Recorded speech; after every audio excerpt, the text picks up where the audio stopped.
जय मसीह की दोस्तों, good morning, praise the Lord.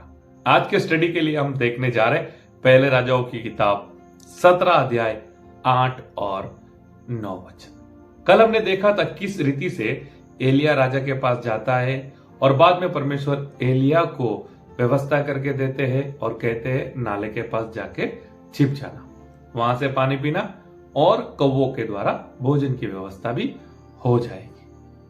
आज का वचन पढ़ने से पहले मैं आपको यह कहना चाहता हूं, कई बार हमारे जीवन में ऐसा होता है, प्रॉब्लम्स जाने का नाम ही नहीं लेती।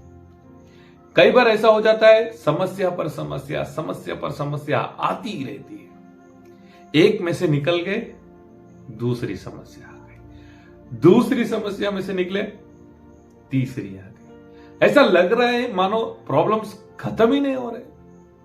कई बार हम निराश हो जाते हैं। चर्च जाता हूं, प्रार्थना करता हूं, बाइबल पढ़ता हूं, दान दशमांश देता हूं, किसी का बुरा नहीं करता हूं, फिर भी मेरे जीवन में प्रॉब्लम सॉल्व ही नहीं हो रहे। अगर ऐसा अनुभव आपने किया है या फिर कुछ ऐसे अनुभव से आप फिलहाल गुजर रहे, तो आज का वचन आपको ब्लेस करने जा रहा है।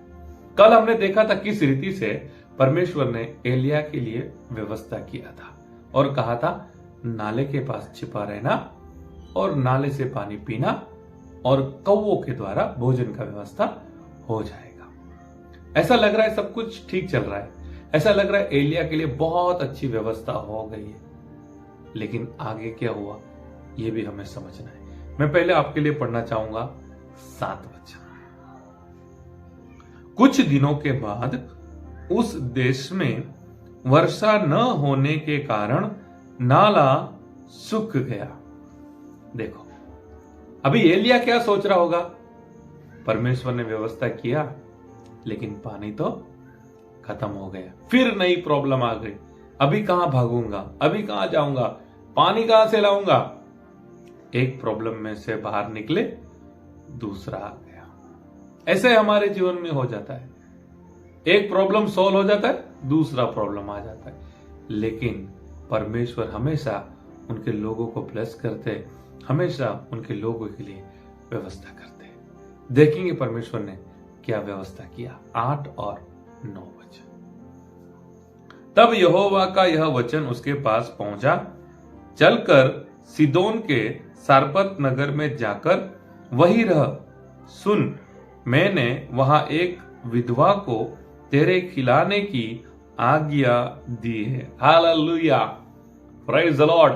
फिर से व्यवस्था हो गई। पहले प्रॉब्लम था, राजा के डर से परमेश्वर ने नाले के पास छिपा रहने के लिए कहा, पानी का व्यवस्था हो गया, भोजन का व्यवस्था हो गया। लेकिन जब पानी ही नहीं रहा, पानी ही खत्म हो गया, फिर से परमेश्वर ने एक बहन के वहां व्यवस्था किया। मैं आपको यह कहना चाहता हूं, देखो समस्याएं आएगी, प्रॉब्लम्स आएगी, लेकिन परमेश्वर उनके लोगों के लिए व्यवस्था करते रहते हैं। आप चलते रहिए, आप परमेश्वर के साथ चलते रहे। प्रॉब्लम्स आने दो, प्रॉब्लम के साथ सॉल्यूशन भी वहां पर परमेश्वर ने रखा हुआ है। निराश नहीं होना है। मैं आज प्रभु के दास होने से आपके आगे वचन को प्रकट कर रहा हूं। मेरे जीवन में भी कुछ प्रॉब्लम्स है, लेकिन चलते रहना है। जैसे हम चलते रहेंगे, व्यवस्था भी होते रहेगा। चलते रहेंगे, व्यवस्था होता रहेगा। परमेश्वर के पास ऑलरेडी हमारे लिए प्लान है, तो कभी भी निराश नहीं होना। प्रॉब्लम्स आएगी, उसके साथ व्यवस्था भी रहेगा। अब हम प्रार्थना करेंगे। प्यारे परमेश्वर पिता, आज के वचन के लिए हम आपको धन्यवाद करते हैं। आज के वचन से हमने सीखा, हमारे जीवन में प्रॉब्लम्स आती रहती है। एलिया के जीवन में प्रॉब्लम्स आती रही, लेकिन आपने जब प्रॉब्लम आई तब आपने व्यवस्था किया, जब प्रॉब्लम आई तब आपने चमत्कार किया, जब प्रॉब्लम आई आपने चिंता किया। ऐसे ही इस वक्त प्रार्थना में जुड़े सभी भाई बहनों के लिए मैं प्रार्थना करता हूं, जिनके जीवन में प्रॉब्लम्स आ रही है, प्रॉब्लम से थक गए, प्रॉब्लम से निराश हो गए।